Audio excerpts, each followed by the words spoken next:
Round 1, fight. 안녕하세요. 박종훈의 경제한방입니다. 지난 편에 이어서 오건영 신한은행 부부장과 함께 현안에 대해서 한번 짚어볼까 하는데요. 많은 분들이 궁금해하시는 건 이제 3월 한 중순까지 있었던 일이 뭐냐면 10년 만기 미국 국채금리가 한때 1.7%까지 뚫고 나가니까 야 이거 정말 천장 뚫렸네? 이렇게 봤다가 당장 이 녹화하는 오늘을 기준으로 할 때는 한 1.6%까지 이게 좀 하락을 했습니다. 1.6% 중반 정도 되죠. 과연 이걸 미국 국채 안정으로 볼 수 있는 건지 이게 계단식 상승이라서 이제 시작인 건지 어떻게 봐야 되나요? 안정된 거냐라고 할 때는 일단 뭐 답부터 말씀드리면 모르겠다는 게 일단 답이고요. 왜 그러냐면 작년만 해도요. 제가 앞서 서두에는 뭐라고 말씀드렸냐면 시장금리는 중앙은행이 인상하거나 인하하는 게 아니라 상승하고 하락한다고 말씀드렸어요. 근데 지난해에는요. 중앙은행이 이런 고민을 했던 거죠. 경기가 회복될 때 제일 무서운 게 뭐냐면 금리가 빠르게 따라 올라가는 겁니다. 그러면 경기 회복세가 이제 얕게 해가지고 이제 그린슈트라고 하거든요. 경기 회복세가 이제 새싹처럼 돋아나고 있는데 갑자기 금리가 올라와가지고 이 싹을 잘라버리면 안 되니까 딱 이 그린슈트가 올라올 때 경기가 회복하는 초기에 금리 상승을 눌러버렸던 거죠. 그래서 작년 같은 경우는 물가가 올라간다는 기대감 혹은 성장이 나온다는 기대감으로 주가가 이렇게 쭉 올라가도요. 금리가 올라가는 걸 이렇게 누르고 있었습니다. 그런데 이 눌렀던 걸 갖다 이제는 탁 빼준 거죠. 그랬더니 금리가 탁 튀어 올라간 겁니다. 작년에는 뭐냐면 성장이 나오더라도 주가가 올라가더라도 금리를 누르고 있었던 거죠. 이게 작년의 플레이인데 올해는요. 이 누르는 걸 풀어준 겁니다. 그러니까 이제 시장의 원리에 의해서 움직이게 놔둬버리는 거죠. 그랬더니 이 갭만큼을 딱 메우면서 툭 튀어 올라간 이제 그런 구조라고 봅니다. 그러면 이제 어떻게 보면 되냐면 당분간은요. 중앙은행이 별도의 개입을 하지 않는 이상에는요. 금리는 이제 시장 원리에 의해서 움직일 겁니다. 시장 원리에 의해서 움직인다는 얘기는 이제 제가 답은 딱 하나 드린 거예요. 뭐냐면 작년처럼 누르는 게 사라졌어요 라는 답을 드린 거고요. 그러면 금리가 안정됐나요? 그게 아니죠. 모르는 거죠. 왜냐하면 지금 현재 상황에서 별다른 이슈가 없다라면은 얘는 가만히 이제 이 정도에서 안정이 되는 거고 만약에 물가가 올라간다는 얘기나 아니면 경기가 둔화된다는 얘기가 나오면 위아래로 이제 시장 원리에 의해서 움직이게 되는 거죠. 옛날에는 눌려있던 게 이제 시장 원리에 의해서 움직이는 걸로 바뀐 겁니다.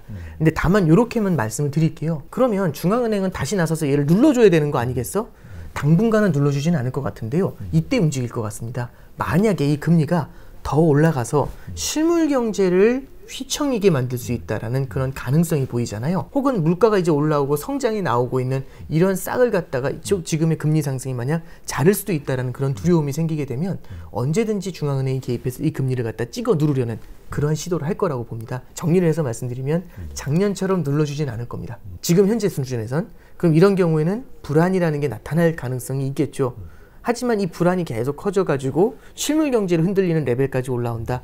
그때는 다시 한번 누르려는 시도를 하게 될 거라고 보고 있습니다. 증시에 투자하신 분들 입장에서는 그건 성에 안 차는데 예. 항상 좀 흔들릴 때마다 딱 개입해서 바로바로 시장을 좀 안정시켜줬으면 좋겠는데 그렇게 만약에 연준이 조금 한 발 물러선 모습을 보이면 시장의 불안도 가끔씩 이제 출렁거린다는 뜻이 될 수밖에 없잖아요.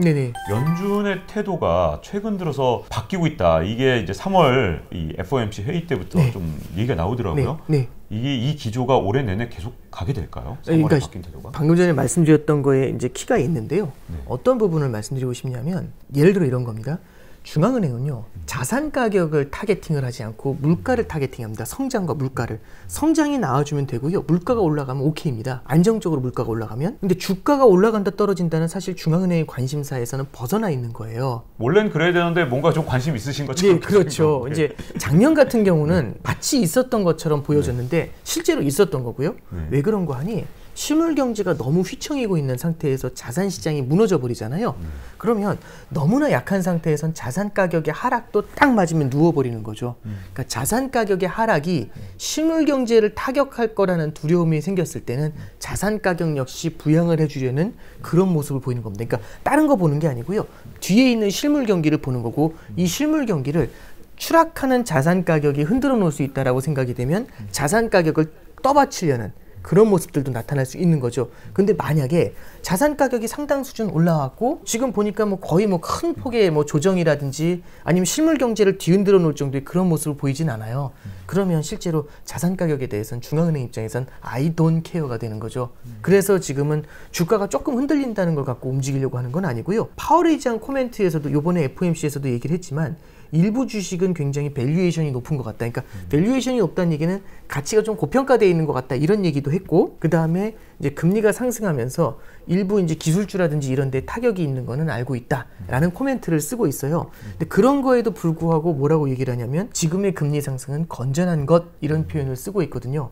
그러니까 말씀드리고 싶은 거는 성장이 나와주고 실물 경제가 이 정도의 금리 상승에 큰 타격을 받지 않는다라고 본다면 그런 경우에는 일부 주식의 가격이 떨어지는 것들, 뭐 게임스톱이라든지 이런 주식의 가격이 떨어지는 거에 대해서 I don't care 하겠다라는 게 현재 페드의 입장이다. 이제 그렇게 보고 있습니다. 네. 그러면 연준에서는 이제 어느 정도 시장에 2021년엔 좀 맡겨놓겠다 이렇게 볼 수 있을 것 같은데, 근데 21년이 보통 해가 아닌 게 미국 역사상 네. 미국 정부에서 이렇게 많은 국채를 발행한 건 처음인 것 같고, 네네네. 그것도 뭐 그 전하고 비교할 때 뭐 한 10% 20% 느는 게 아니라 이게 배수로 늘었잖아요. 몇 배로. 네네네.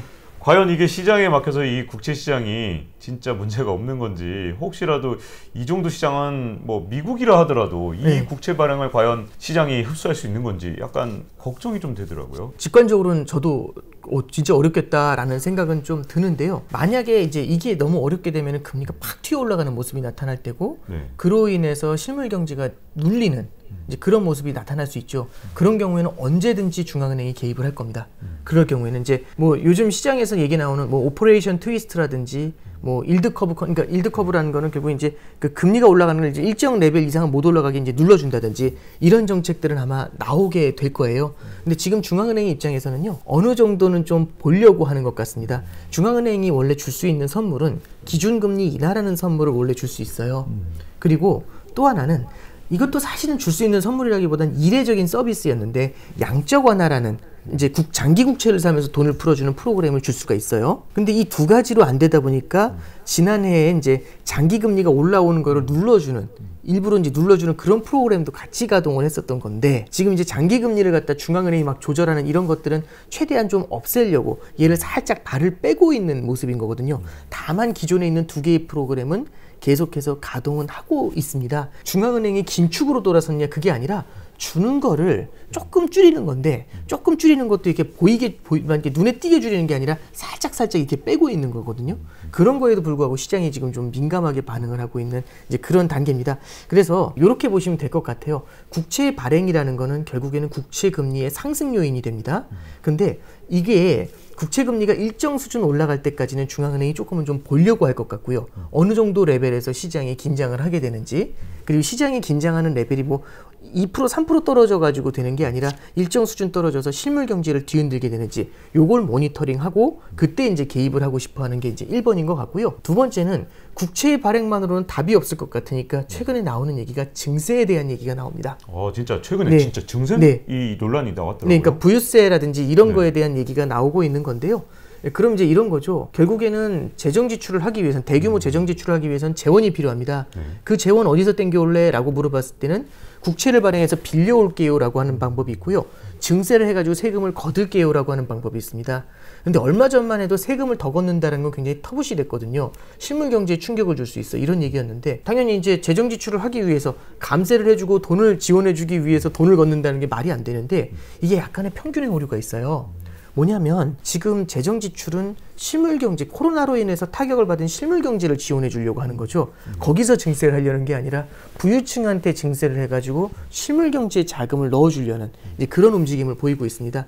그래서 이런 증세에 대한 움직임은 국채의 공급을 조금은 좀 부담을 좀 덜어주는 그런 움직임이 나타날 수 있고요. 마지막으로 하나 말씀드리는 건, 미국의 금리가 빠르게 오르는데 일본이라든지 유럽은 여전히 마이너스 금리 레벨에 있거든요. 굉장히 낮은 금리 레벨에 있습니다.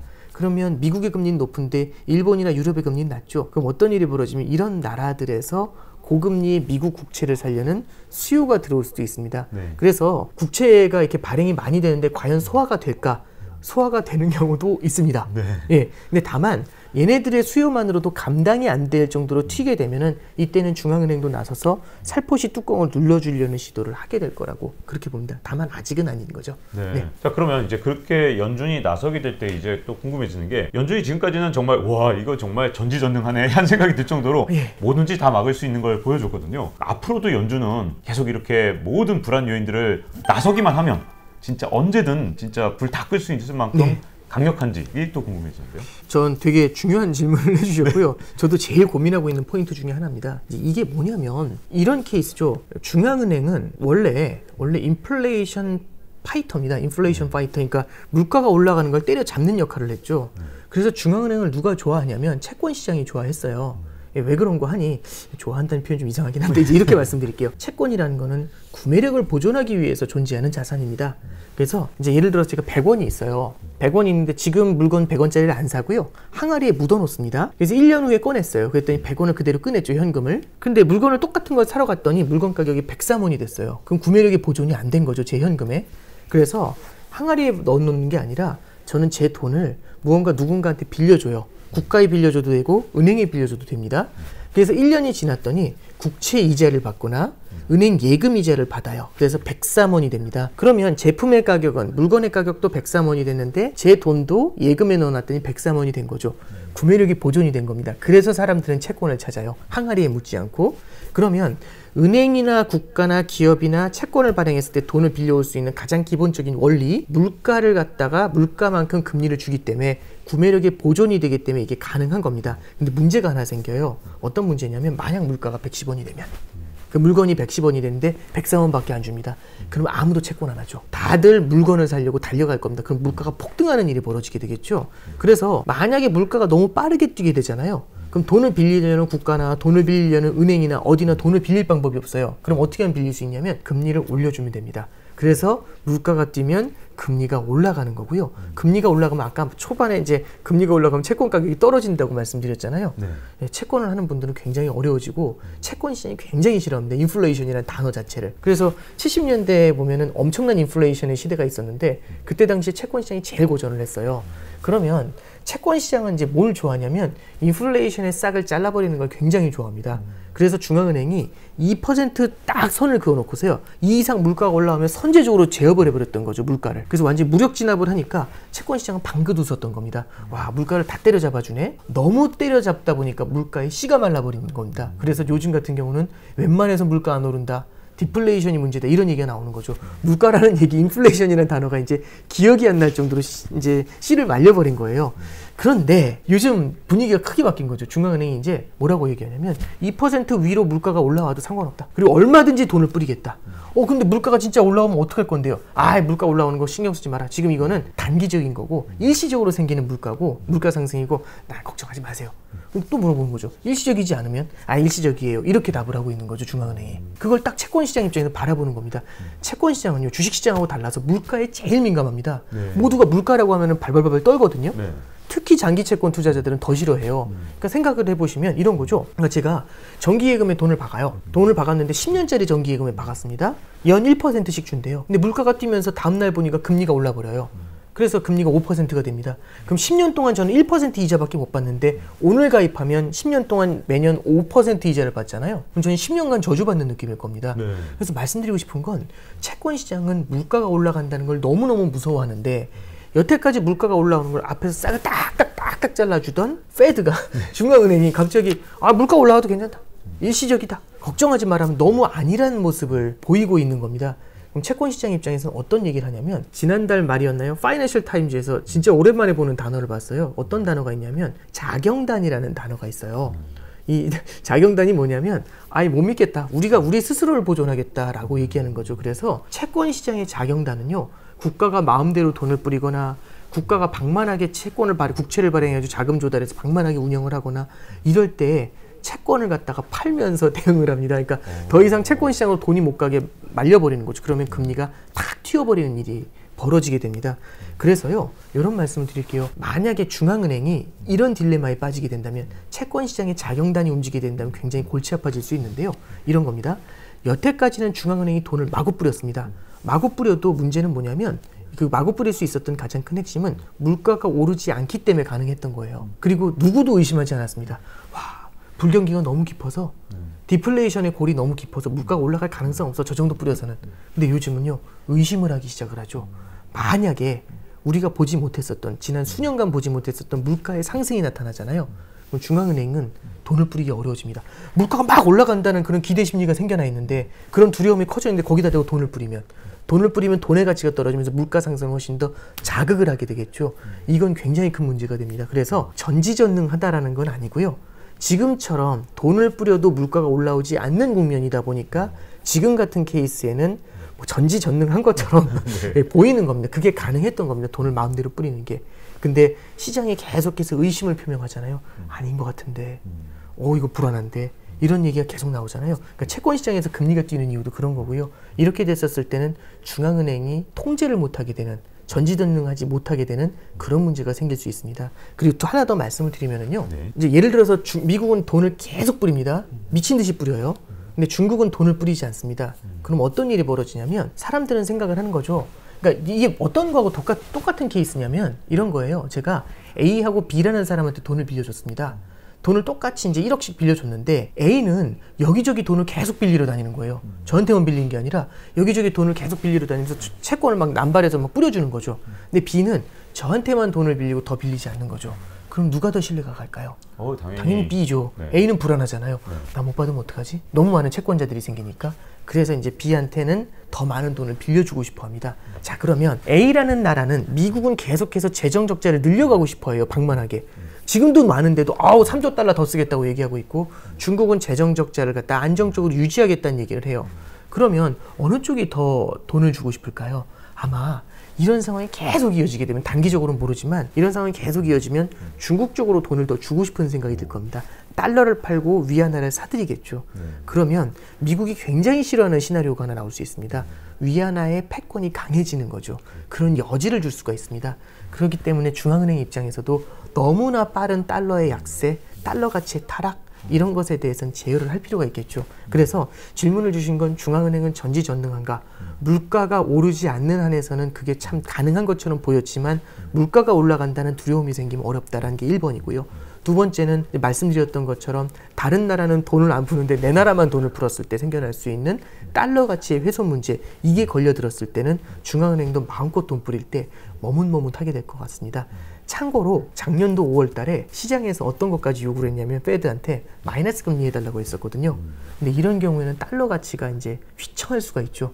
그러다 보니까 그건 아니야 하면서 선을 그었었던 그런 경험이 있습니다. 그래서 이런 점들을 좀 보시면서 판단하면 좋을 것 같아요. 댓글 창을 보다 보면 네. 이런 말씀을 이렇게 달아놓으신 분들이 있는데 인플레이션이 이렇게 오게 되면 결국 실물 투자를 해야 되고 실물은 뭐냐? 주식 부동산 아니냐? 이거 더 오를 거다라고 쓰시는 분들이 있거든요.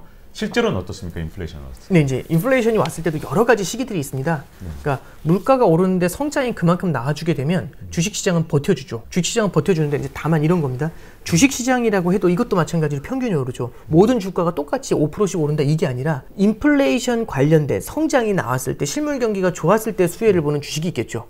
근데 실물 경기가 너무 좋아졌을 때 오히려 상대적으로 소외가 되는 기업들도 있을 겁니다. 예를 들어 뭐 경기 방어주라고 하나요? 이제 주식은 잘 모르지만 그런 기업들 같은 경우는 좀 손해를 볼 수 있겠죠. 그래서 첫 번째는 인플레이션이 나와도 주식시장이 좋을 때가 있습니다. 주식 중에서 이제 특히 성장이 나왔을 때 좋은 기업들 있죠.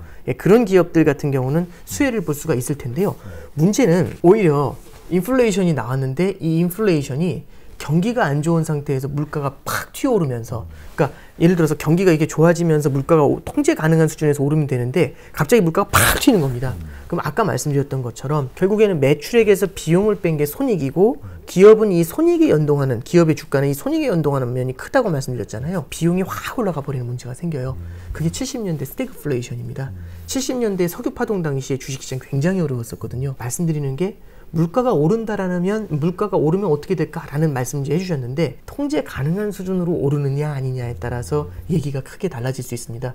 만약에 통제할 수 없는 레벨로 진짜 물가를 갖다 물가에 풀어놓은 것처럼 막 뛰어다니면 이러면 답이 없어질 수가 있어요. 이런 것들이 주식시장이나 실물경제에도 부담이 될 수 있고요. 반대로 통제 가능한 수준에 여태까지 보지 못했었던 우리가 기대에 맞지 않는 통제 가능한 수준의 완만한 물가 상승이 온다라고 하면 이거는 실물 경제의 상승으로 이어지면서 이게 진짜 실제로 전 세계적인 경기의 개선 이런 걸로 오게 될 것 같고요. 저는 개인적으로 그건 되게 기대하는 바입니다. 꼭 그렇게 됐으면 좋겠습니다. 네, 저도 그랬으면 좋겠습니다. 근데 지금 현재 또 금리 오르는 걸 좀 보면 이게 다 분해해서 보면 단기 금리는 그대로 있는데 장기 금리만 이렇게 막 오르고 있는 거잖아요. 네. 어떻게 보면 장단기 금리 차가 정상화되고 있는 상황인데. 네. 이 상황을 어떻게 받아들여야 되는지, 이게 그러면 어떤 경제적으로 이렇게 변화가 오는 건지 좀 궁금하거든요. 이렇게 말씀드릴게요. 장단기 금리 차가 이제 단기 금리하고 장기 금리잖아요. 이게 이제 벌어졌었을 때는 이제 이런 이슈가 있습니다.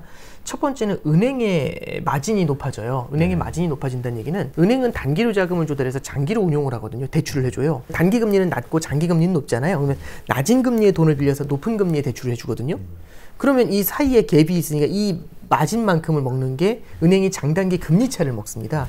그러면 장단기 금리차가 벌어졌다는 얘기는 미국의 입장에서는요, 장단기 금리차가 벌어졌기 때문에 은행들 입장에서는 매출액이 늘어날 수 있는 거죠. 팔면 팔수록 더 많은 이자 차익을 내니까 이럴 때는요, 제품이 마진이 높이 나는 제품, 마진이 많이 나오는 제품이 되는 거예요. 은행들 입장에서는 대출을 더 해주고 싶은 동인이 되겠죠. 그러면 은행들이 대출을 펑펑 뿜어내게 됩니다. 중앙은행이 나서가지고 돈을 뿌려주는 이런 이례적인 현상이 나타나는 게 아니라 실물경제은행이 돈을 펑펑 뿜어주는 이제 그런 상황으로 전환이 되는 거죠. 긍정적인데요? 그건? 매우 긍정적이죠. 근데 이게 양날의 검입니다. 이런 케이스가 있죠. 그러면 와, 더 오르면 좋겠네. 만약에 금리가 더 오르면 이게 은행의 마진이 높아질 수도 있지만 이미 대출이 나가 있는 케이스들 있죠. 금리가 올라가면 이런 대출들에서 연체가 높아질 수 있습니다. 그럼 은행들 입장에서는 아무리 마진이 나도 물릴 수가 있잖아요. 연체, 손실이 날 수 있기 때문에, 부실이 날 수 있기 때문에 이런 경우에는 대출을 갖다 더 줄이려고 하거나, 그리고 이제 실물경제 같은 경우도 위축이 되는 문제가 생기죠. 그래서 참 어려운 겁니다. 이게 대출이 잘 나갈 수 있는 이 점을 찾는 게 일정 레벨 이상으로 올라오면은 금리가 너무 높아져서 연체가 늘어나고 실물경제가 눌리는 모습이 나타나죠. 이 점을, 적정점을 찾는다는 게 참 어려운 거고요. 그건 아마 신만이 알겠죠. 예전하고 이제 바뀐 게 앞서도 말씀드렸지만 부채 규모가 굉장히 크게 늘었다고 말씀드렸잖아요. 이렇게 큰 부채 앞에서 금리가 올라가는 걸 본 적이 한 번도 없죠. 아마 우리가 보지 못했었던 굉장히 낮은 레벨에서 약간의 금리 상승도 어쩌면 시장이 되게 불안하게 받아들일 수도 있지 않나, 그렇게 생각을 합니다. 네. 마지막으로 좀 짚어보고 싶은 게 이제 앞으로 금리 전망인데, 이 채권왕 건들락, 신채권왕으로 불리잖아요. 이분 리포트를 보니까 이 한 10년물 국채 금리가 한 3%까지도 갈 수 있는 것처럼, 뭐 명시적으로 쓰지는 않았지만 뭔가 이렇게 은연중에 좀 이렇게 그럴 수도 있는 것처럼 써놨더라고요. 근데 반면에 이제 우리나라 증권사 리포트를 오늘자를 봤더니 지금이 거의 최고치고 내려간다는 리포트도 있더라고요. 그래서 이거 정말 극과 극으로 갈리니까 지금 그만큼 변곡점에 있는 것 같기도 하고, 그래서 전망이 쉽지 않은 상황이지만 과연 금리 어떻게 될까요? 많은 분들이 관심이 있을 것 같은데. 금리 전망이라는 게 참 어려운 거지만 이렇게만 말씀을 드릴게요. 건들락의 얘기부터 먼저 정리를 해서 말씀드리면 진짜 3%까지 가면 안 되는데 걱정입니다. 그러니까 건들락의 케이스를 이렇게 해석하시면 될 것 같아요. 건들락은요, 중앙은행이 물가를 통제하지 못할 것이다 라고 생각을 하는 겁니다. 만약 이렇게 헷갈려 놔두면 수문을 다 열어 제끼는 거죠. 방어 라인을 다 열어 제끼면서 얼마든지 오세요라고 하는 거잖아요. 이런 케이스는 진짜 문제 생긴다. 그래서 통제할 수 없을 정도의 인플레이션이 찾아오면 국채 금리가 3%나 4%까지도 올라갈 수 있다. 이런 얘기를 하는 거고요. 만약에 3%나 4% 정도까지 물가가 금리가 뛰잖아요. 그럼 실물 경제가 휘청일 겁니다. 실물 경제가 휘청이면 어떻게 되면 경기가 박살이 나겠죠. 경기가 박살이 나면 물가가 떨어질 겁니다. 그럼 금리가 내려가겠죠. 그러면 3%까지 올라간 금리가 경기를 박살내면서 금리를 주저앉히는 문제가 생기겠죠. 그러면 건들락이 보는 루트는 이런 루트를 보는 걸 겁니다. 상승했다, 하락한다. 이렇게 그래서 그런 다시 디플레가 올 거다. 그리고 이제 많은 전문가분들이 보시는 그 케이스 중에 하나가 지금 수준에서도 부담스러운데 더 올리면 더 부담스러울 거다. 그래서 약간 더 올렸는데 만약에 부담스러운 레벨이면 안정이 되거나 오히려 이게 경기의 상승을 갖다 일정 수준 발목을 잡으면서 완만하게 금리가 내려오는 거 아니겠어? 이제 이런 얘기들을 해주고 계시는 거고요. 여기서는 전망이라는 것까지는 그렇지만은 앞서 말씀드렸던 것처럼 인플레이션이 어떻게 나타날 건지에 대해서 우리가 좀 고민을 하는 게 되게 중요할 것 같아요. 첫 번째는요, 4월, 5월이 되면은 지금보다는 물가 상승에 대한 우려가 더 커질 겁니다. 왜냐하면 물가라는 건 통계의 오류도 있는 게 지난해 대비 오늘의 물가를 보거든요. 근데 지난해 4, 5월 달 보면은요, 팬데믹 때문에 국제유가 마이너스 40불까지 내려갔었어요. 그렇죠. 그거하고 비교하면 지금 국제유가 60불이거든요. 전년 대비 지금으로 보면 엄청나게 물가가 올라 있습니다. 근데 작년도 7월이면 국제유가가 이미 40불, 50불까지 왔거든요. 그럼 지금 국제유가가 60불이니까 올해 7월만 돼도 이 유가발 물가 상승의 우려는, 그 효과는 많이 희석이 되겠죠. 그러니까 전년 대비 통계를 내기 때문에 올해 4, 5월에 물가가 탁 튀어 올라오는 건데, 저는 관전 포인트가 이거 같아요. 4, 5월에 과연 물가가 탁 튀어 올라왔을 때 지금처럼 시장이 의구심을 갖고 있는 거죠. 이거 물가가 더 튀면 어떡하지? 근데 중앙은행이 얘기하는 거죠. 걱정하지 마. 일시적이야. 근데 진짜 4, 5% 물가가 왔으면 내일 3, 4% 물가가 뛰는 게 보였습니다. 그럼 과연 시장이 믿어줄까요? 그러니까 이게 여기서 되게 중요한 포인트가 나타날 것 같아요. 그러니까 중앙은행이 얼마나 여기에 대해서 신뢰를 보여주게 될지, 그리고 데이터 흐름이 어떻게 나타날지, 이게 저는 되게 중요한 포인트라고 보고요. 네, 그런데 이제 예를 들어서 물가 상승이 진짜 일시적이라는 거를 중앙은행이 시장에 신뢰를 심어줄 수 있다라고 하면 아마 물가의 상승이라는 게 찻잔 속의 태풍으로 그칠 수 있죠. 근데 그게 아니라고 하면 채권 시장에서도 일시적으로는요 부담은 좀 느낄 수 있지 않을까라는 생각을 좀 해봅니다. 3월 달에 시장이 보였던 반응을 보면 작은 일에도 막 깜짝깜짝 놀라는 모습을 보였기 때문에 약간은 그런 우려가 되네요. 시장이 좀 과도하게 과민하게 단기적으로는 반응할 수도 있는 상황이 아닐까요? 그러니까 뭐 저도 자세히는 모르겠습니다만 뭐 이제 미래를 예측한다라는 건 굉장히 어려운 문제겠지만 중앙은행이 지금은 작년에는 중앙은행이 계속 케어를 해줬잖아요. 근데 중앙은행이 케어를 해주지 않는다라는 생각이 일단 되게 중요한 포인트인 것 같아요. 뒤에 백이 없다라고 하면은 앞에서 센 놈이 나타나면 좀 무섭잖아요. 옛날에는 저 넘어져도 뒤에 그렇죠. 뒤에 있다라 뒤에 보이냐고 이제 하면 되는데 지금 이제 그게 사실은 그 방어막이 사실은 없는 거지 않습니까? 그러면은 느끼는 공포는 클 수 있죠. 특히 채권 시장이 느끼는 부담감은 클 수가 있죠. 근데 이제 계속해서 파월 의장도 이번 3월달 FOMC 끝난 다음에 되게 자신감 있게 얘기하거든요. 자신감 있게 얘기하는 가장 큰 이유는요. 시장한테 우리를 믿어달라고 얘기를 하는 겁니다. 그러면 아마 4월, 5월을 거치면서 연준 이사들도 계속 일시적인 물가 상승이야 하면서 이구동성으로 얘기하거든요. 그걸 이제 시장이 받아들일 수 있게만 만들어준다라고 하면 그 노력을 할 거고요. 그렇다라고 하면은 전 잘 넘어갔으면 좋겠습니다. 그런 게 좀 걱정입니다, 사실. 연준이 능력을 발휘하길 바라면서 우리 4월, 5월을 보내야겠네요. 자, 이렇게 금리와 환율 그리고 앞으로 전망까지 이렇게 얼추 다 이렇게 한꺼번에 다 통틀어서 본 것 같습니다. 자, 신한은행 오건영 부부장과 함께한 경제한방 이제 마치겠습니다. 감사합니다. 감사합니다. Round 1, fight.